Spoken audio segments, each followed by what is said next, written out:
Hi, my name's Phil Gardner and welcome to Fun with Boxes, where today we are taking a look at the brand new game Crimson Keep. And this is a game for 1 to 2 players that will take about 90 to 120 minutes to play.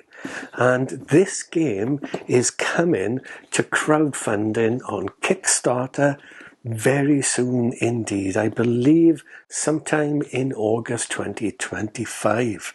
So, what is Crimson Keep, you may well ask? Well, you build your keep, you summon a dragon, and you destroy the enemy. That's your goal. Crimson Keep is a fantasy tower building set collection strategy game for 1 to 2 players. And you are 1 or 2 clans racing to summon a dragon and rule Calrath Imur, a mysterious island in the middle of the boiling sea. Now, this is a prototype version of the game given to us by the designer who we met at the UK Games Expo. So please do bear in mind that this is an early prototype version, but this should give you a great idea on how the game plays and what to expect from the Crimson Keep. So, let's take a look at how you set up and how you play this rather wonderful looking game. So the first thing we need to do is to place the main board into the middle of your playing area. Then the player using the purple clan takes their purple clan board and their summon board and they place them to the left of the main board. And the green clan takes their green clan board and summon board and places them on the right. Now we need to look at the game cards. Now each clan needs to separate all their cards as follows. So there'll be a clan deck of cards that are numbered 1 to 37. There'll be 4 battle tactics cards. There'll be 4 dragon cards. There are 3 keep defense cards, 2 obliterate cards, and 1 clan banner card.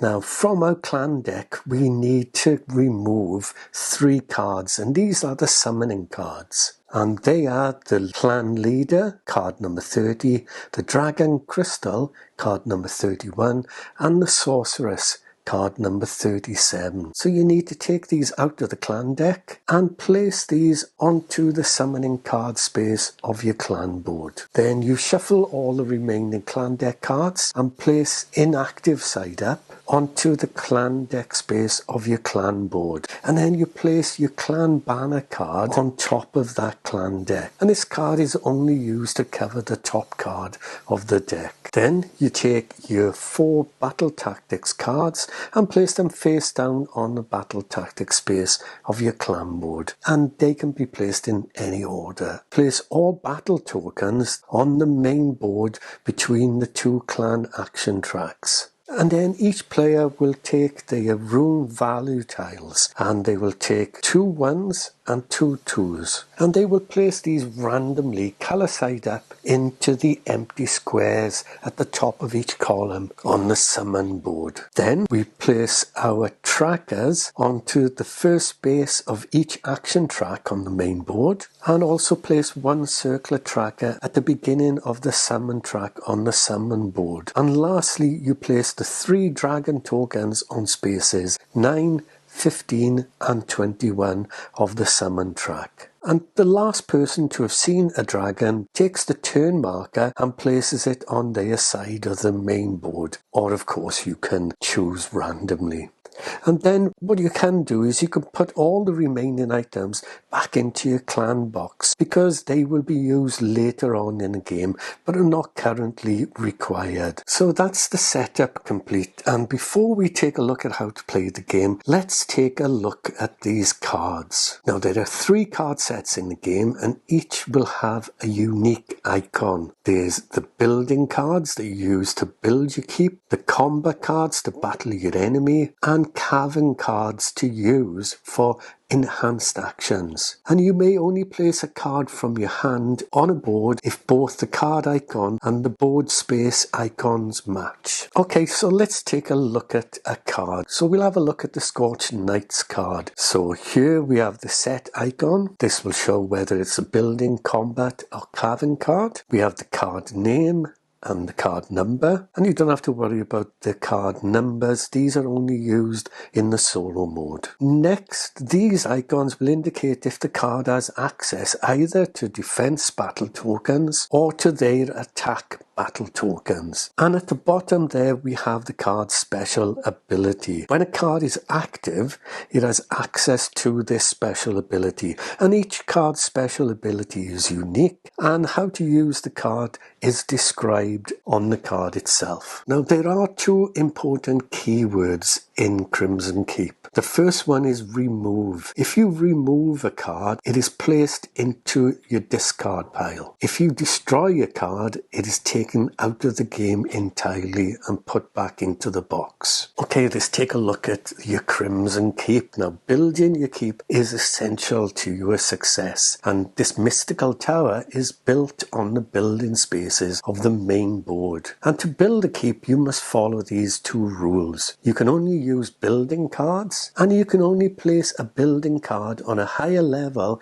if there is already a card in the same column below. And your keep can only be 3 columns wide and up to 5 cards high. Now the caverns are found on your clan board and are where you place your cavern cards. And these cards are effectively bonus actions that can be applied to the actions used in the game. Then we have the barracks. Again, these are found on your clan board, and this is where you place your combat cards before they go into the battlefield. And combat cards can only be flipped active on the battlefield, not in the barracks. And once a combat card has left the barracks, it cannot return. So here we have the battlefield.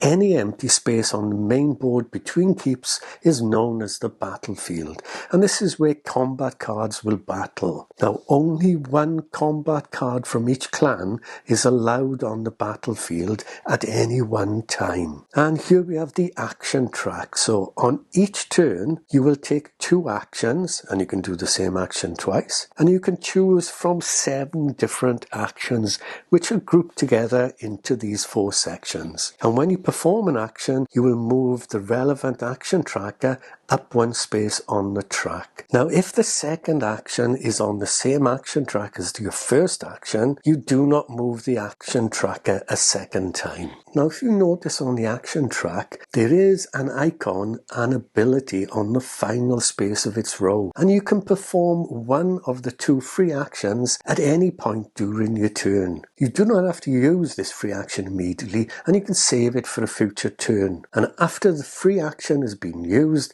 the action tracker must be returned to the starting space of that row. Now, there are 3 free actions that allow you to move a specific dragon token down 1 space on the summon track. And if you have all action trackers on the free action spaces, you can move any dragon token down 2 spaces, but you must then reset all the action trackers.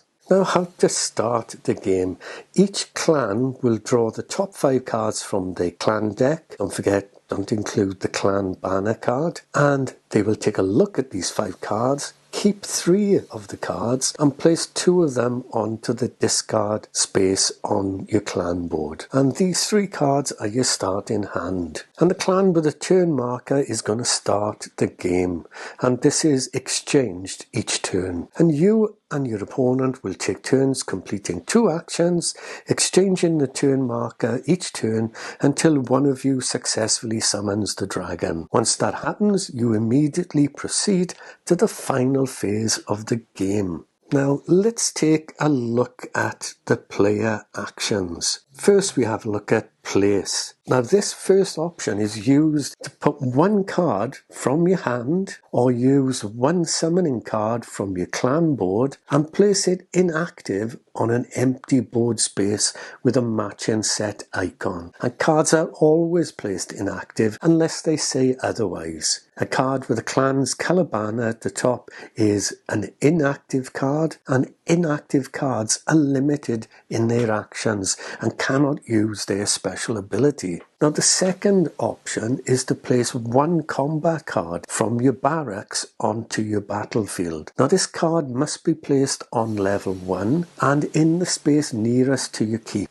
And if an enemy card is blocking this action, you can move the enemy card one space away from your keep to allow your combat card to come out. And cards in the barracks must be inactive. And once on a battlefield, you will be able to use an action to flip it to its active side. Now the other action here is replace, and you can replace one card on the board with one card from your hand or clan board. But the set icons on both cards must match, and the new card must be placed inactive, and the replaced card is put into your discard pile. Now a combat card on the battlefield can only be replaced by a card from the barracks, and the new combat card is placed inactive on level 1 nearest your keep. Then we have flip, which is very straightforward, and what you do is you flip one card on the board to its opposite side. The draw action. With this, you place all cards that are in your hand onto your discard pile, and then you draw the top 5 cards from your clan deck,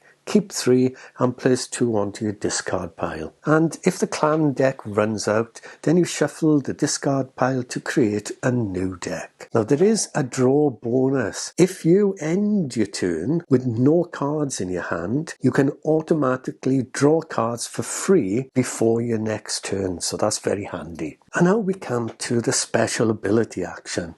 Now a card with a red banner at the top is an active card, and it has access to its special ability. And when a card is used its special ability, it is flipped over onto its inactive side. And then we have the battle action, and we can use an active battle card to battle any adjacent enemy card. And finally, we have the move action, and this is an optional free action that must be played at the beginning of your turn, and this allows you to move your active combat card forward one space on the battlefield. Well, before I go over the battle example, let's just talk about a few different things. Now, the first thing is the battle tokens.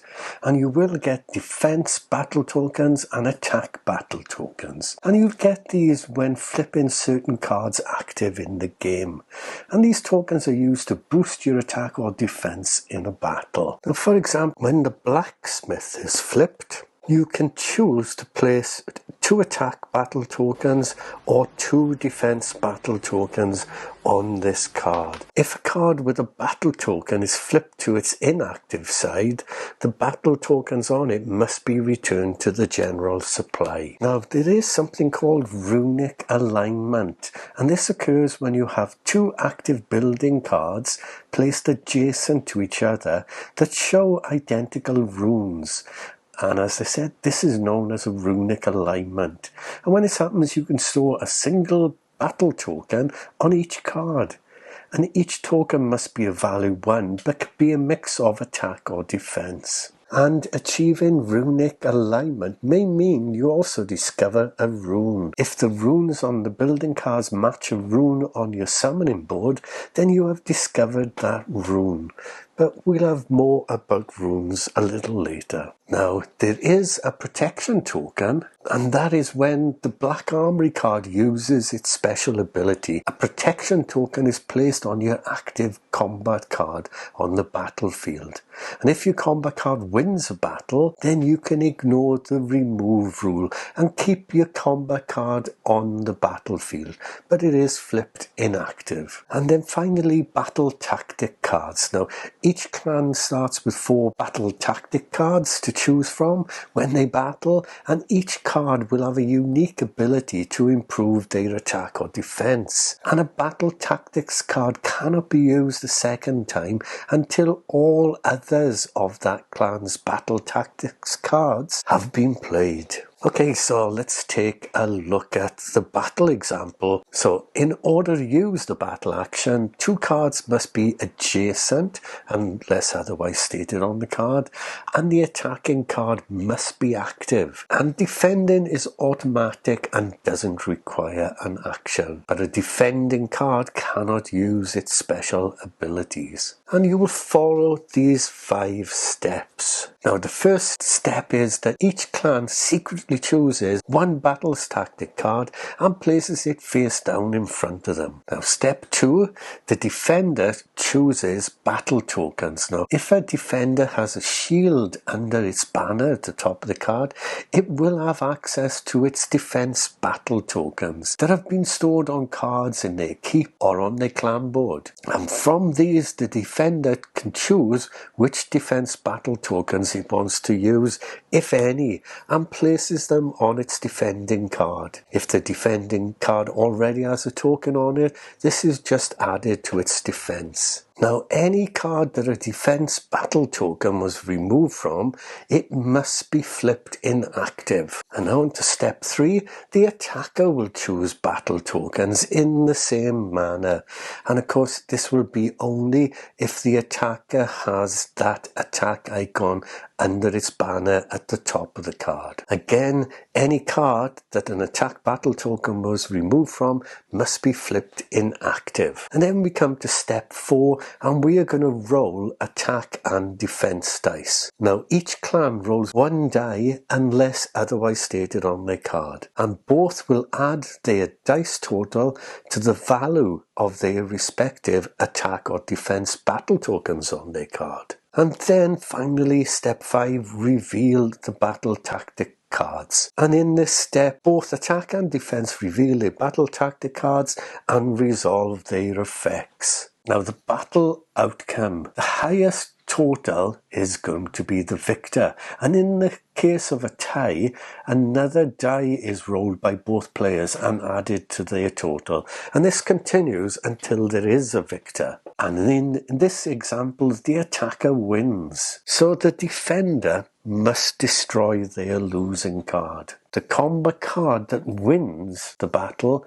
you remove that card. So you remove that card and put it into its discard pile. Now in the case that it's a building card that wins, you flip it inactive if it's not already inactive. And if it's the building card that loses, you destroy that card, remove it from the game. Now you cannot destroy, you can only remove the 3 summoning cards. And after the battle, you return all used battle tokens to the general supply. If you remove or destroy a building card with at least 1 card above it, a keep collapse occurs, and you have to do the following. You have to remove or destroy the affected card, then remove all cards above the affected cards in the same column, putting them into your discard pile. And you remove all combat cards on the battlefield, including combat cards that have the protection token. Now, there is a bonus for the attacker here. For each enemy card removed or destroyed, the attacker draws a new card from the top of their clan deck into their hand.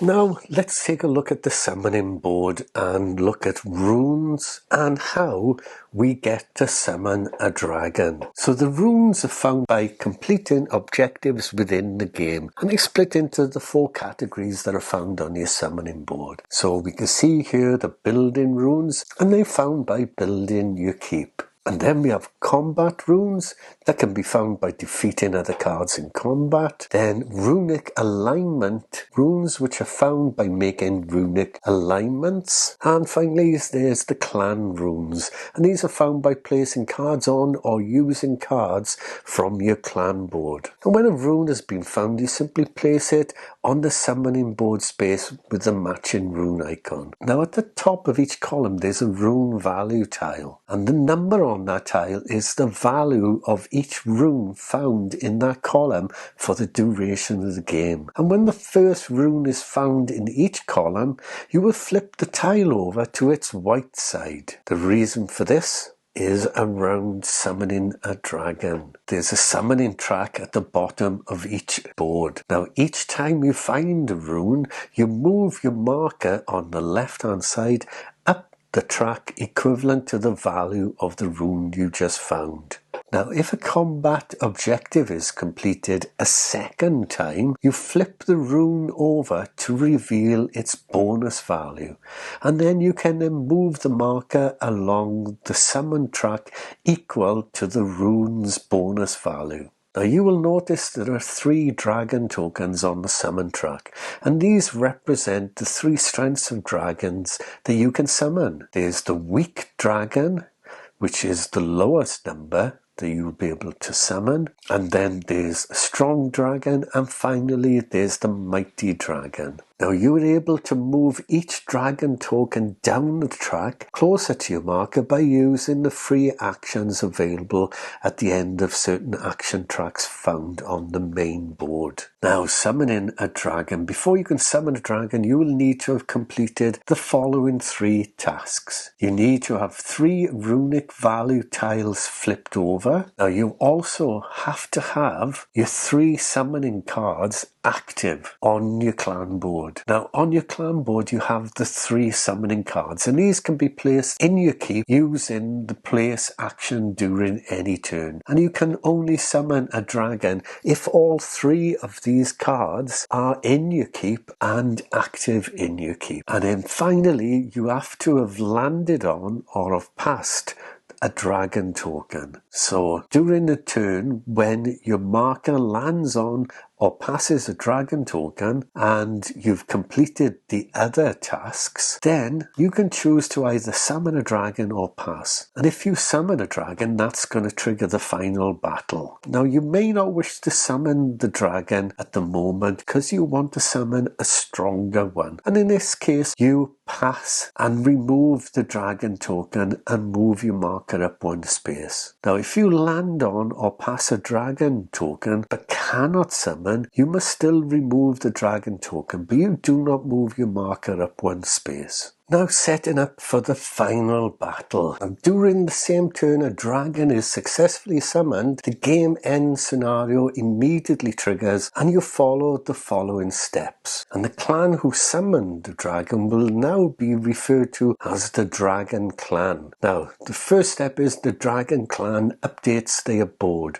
And to do this, they remove all battle tokens from their keep and clan board. All cards in their hand are placed in their discard pile, and the Dragon Clan can only use the dragon to attack from now on. And the Dragon Clan's keep is now indestructible, so you flip all building cards to their active side. Then step 2, the Dragon Clan summons the dragon, and you place all 4 dragon cards aura side up on the 4 spaces covering the monolith on the main board. Now, you would also take obliterate cards based on the strength of the dragon summoned. If it's a weak dragon, you get no cards. If it's a strong dragon, you take 1 card, and if it's a mighty dragon, you take 2 obliterate cards. And that's the end of the summoning phase for the Dragon Clan. Now, the third step here, the defending clan will take 1 final full turn. So they will take their final turn of 2 actions and their best spending these actions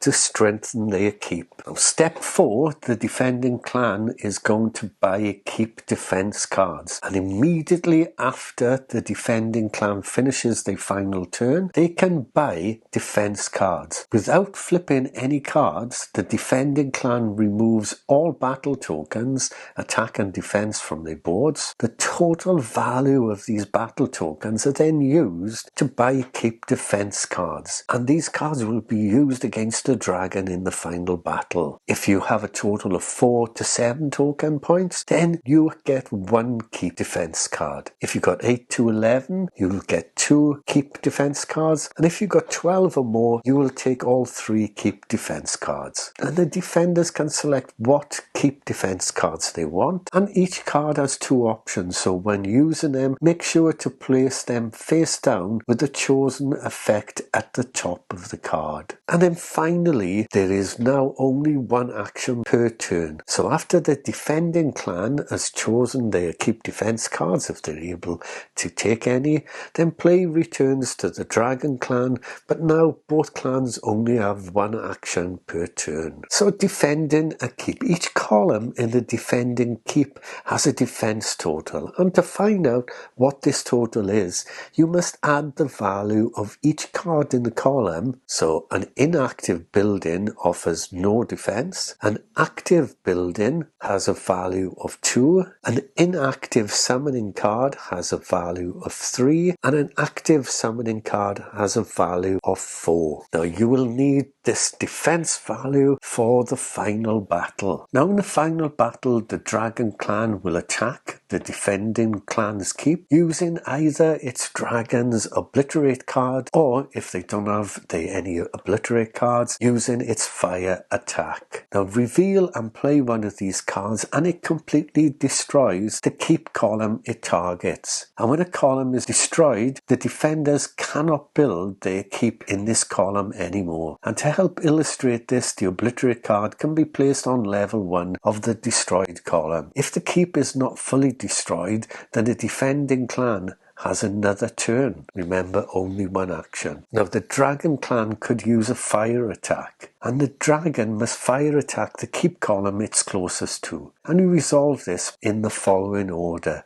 The defending clan works out its column's defense total, and the defender can choose to play a keep defense card if they have one, and the card must be placed correct way up and face down in front of them. The dragon player then rolls 4 dice and adds up their total, and the defender resolves their keep defense card if they played one, and after a keep defense card is being used, it must be destroyed. Now if the total attack value is equal to or greater than the defense value, then the defender must destroy all their cards in that column as a keep. The defending clan can no longer build in this column. However, if the total value is less than the defense value, the keep is not affected, and the dragon player must flip one of its dragon cards to its injured side, and the defending clan then has another turn. And then we get to winning the game. If the dragon clan destroys all 3 columns of the defender's keep,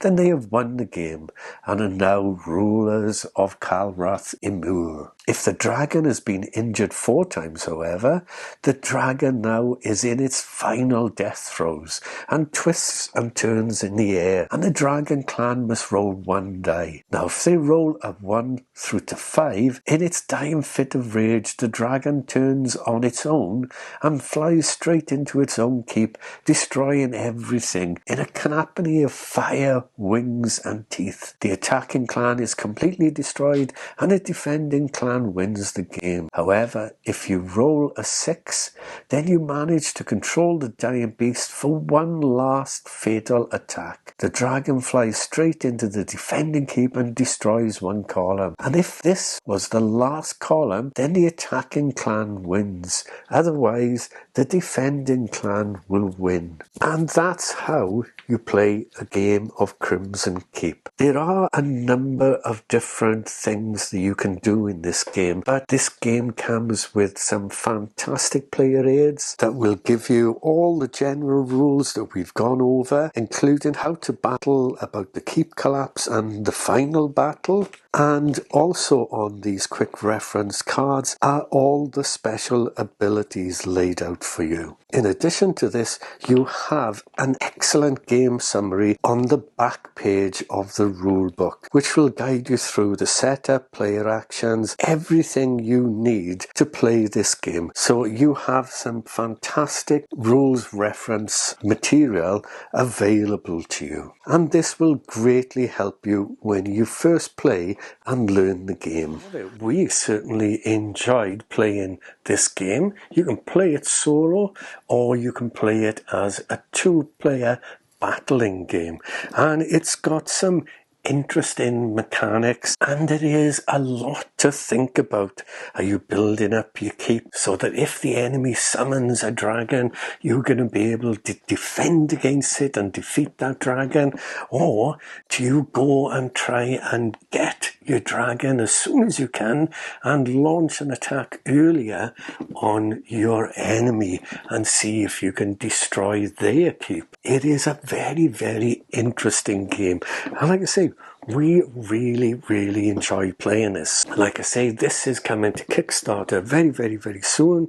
So why not go and check out that game now? Well, I do hope you enjoyed taking a look at this with me. If you did, please consider hitting the old like button, and also please hit that subscribe button if you haven't done so already, because that would really help to grow the channel. And in the meantime, as always, thanks so much for watching. Please do take care, and bye for now.